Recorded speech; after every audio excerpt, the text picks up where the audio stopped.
I love my families and I love helping them sleep. Obviously, it is my number one goal in this work. And today we are going to be talking about Jess. Jess is my little friend. She is 2 years old and she used to love the bottle. Not anymore though. I got her to sleep through the night and drop the bottle all at the same time. For those of you who are new here, hi, my name is Sarah Bossio. I am the lead pediatric sleep expert and owner of Your Zen Baby Sleep. I help families establish flexible and sustainable sleep schedules, create peaceful bedtimes, and teach their children to sleep through the night so the entire family can get the sleep that they need and so deserve. And this is exactly what Jess and her family now experience, so let's talk all about it. Little disclaimer before we get started, Jess isn't the name of the toddler who I worked with. I want to be confidential and protect the anonymity of the family who I supported. So this is a real story, but I am going to make sure I leave any identifying information out. Where did Jess start and why did her parents come to me looking for sleep help? They had actually tried to sleep train about 4 or 5 months prior to calling me, and it was unsuccessful. There was a little disconnection between mom and dad, and mom was doing the bulk of the sleep training. Dad was kind of sleeping right through it, and moms, you might relate to this. So dad was not able to get up in the middle of the night for whatever reason to support mom. It was getting really hard on mom to work through the middle of the night wakings. And what mom didn't realize is that when Jess was being assisted to sleep at the beginning of the night with the bottle, it was making it very difficult to actually sleep train in the middle of the night. So a big part of sleep training is we need to put our children down awake at the beginning of the night because we can't expect them to fall asleep on their own in the middle of the night if they're not doing it at the beginning of the night. We need to have those same black and white expectations at all sleep phases when we are sleep training. Mom called me feeling a little hopeless because she said, I'm not really sure that we can do this. And I really need my husband to be involved. I need you to involve my husband. And mom was actually going on a business trip and was going to have to give the responsibility over to her husband for several days. She was willing to take on the bulk of the work, but didn't really know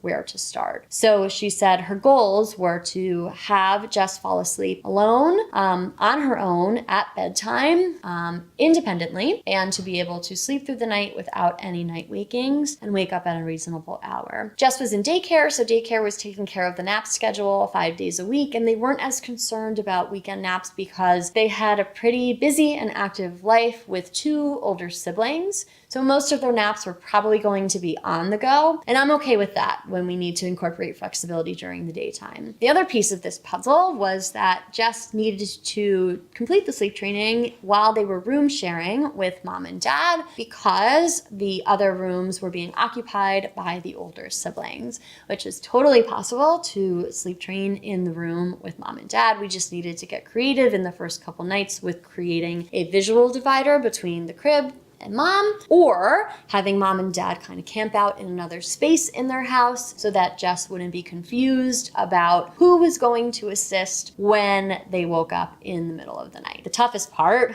was the bottle association. Jess wasn't just using bottles to fall asleep at bedtime, she was using bottles around the clock. So this was going on in the morning. Jess would get a bottle. She was using bottles at daycare to fall asleep for her nap. She was using bottles when she got home from daycare. She was using bottles at the dinner table. She was using bottles before she fell asleep at bedtime. So there was a heavy bottle dependency, not only for nutrition, but also for sleep. The doctor had strongly recommended to remove the bottles at 12 months old, and mom was having a very difficult time removing the bottle. And mom was also struggling with having Jess eat solid foods. So there was a little bit of a nutrition struggle as well, because Jess was fully dependent on receiving a lot of her nutrition from milk, but the milk was really filling her up with not the most well-balanced calories, because it was cow's milk that she was drinking and not a more filling, calorically dense formula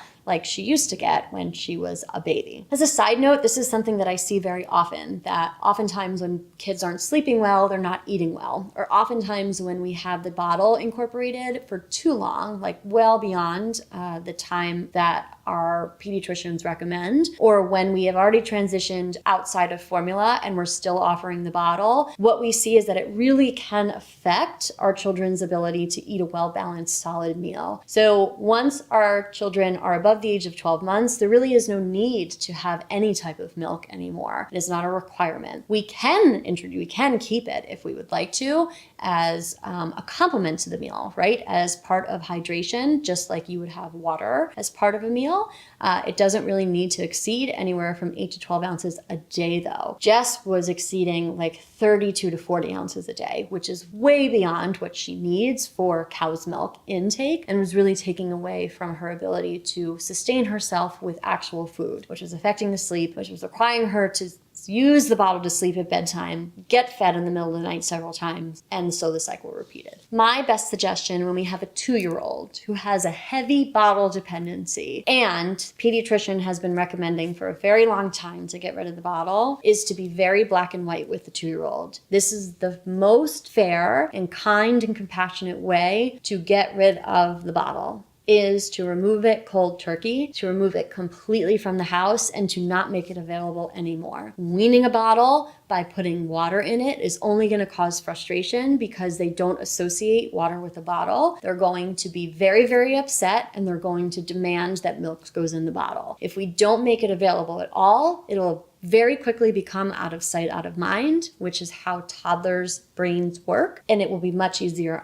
in the process. So my first suggestion to mom and dad was to throw the bottles out so that they weren't tempted to offer the bottle and that it wasn't available to Jess at any time of day. We had the consultation in the afternoon, and I said, your homework right now, as soon as we end the consultation, will be to throw all the bottles out. When Jess comes home from daycare, she will not be offered a bottle. And from there, tonight, when you begin to implement the method, she will be put in her crib awake, and you will start from there with the time check. Because she's in a crib, we were able to do time checks as the method, and mom and dad, instead of putting up a screen as a divider in between the crib and their bed, they decided to camp out in the living room for a couple nights as they waited for Amazon to ship the screen to them. Shockingly enough, Jess actually fell asleep within 25 minutes on the first night, which is really incredible, because for 2-year-olds who have such a heavy dependency on sleep association, like the bottle, this is a really short period of time. Usually I prep parents for toddler sleep training that it's going to take upwards of an hour and a half. So this was very, very short. And in the middle of the night, we did see a little bit of a longer waking. So Jess was up for about an hour in the middle of the night. Mom did the time checks for about an hour. She fell back to sleep. And then we were up for the day at 7, which is a really great wake up time. Jess had daycare for the next couple days. So daycare was able to take care of the naps. The nap on the first day home on the weekend, I did suggest those first 2 weekend days that they did at home, just so that we could make sure that we were catching up on sleep, because we knew we were going to be behind because of the night training. She completely skipped the nap on the first day, and that's to be expected. We pulled bedtime earlier. She went to bed with no protest and slept through the night. The second day, we got a 30-minute nap, which is better than nothing, and there was minimal protest at bedtime, a very brief wake up in the middle of the night, and then we were back on a better track once daycare was able to take care of the naps the rest of the week. There was a little more ups and downs with this sleep training, because mom did leave and went on the business trip, and this kind of throws off just the whole family dynamic to the house, right? So dad was definitely more consistent this time around than he was the first time around. He was able to follow the plan. Bedtime was a little later than maybe Jess needed.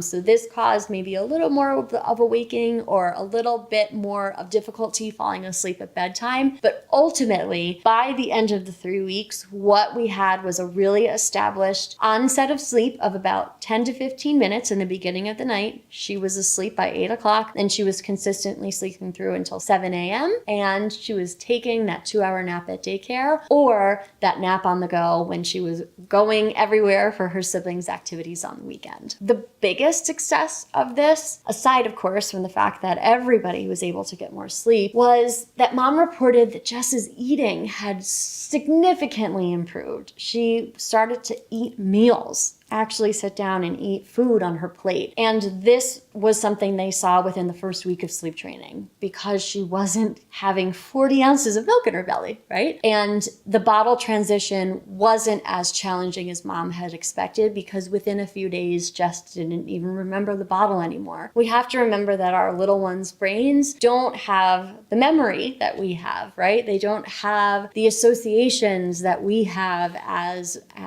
ingrained as we do, right? They're more malleable. They're more flexible.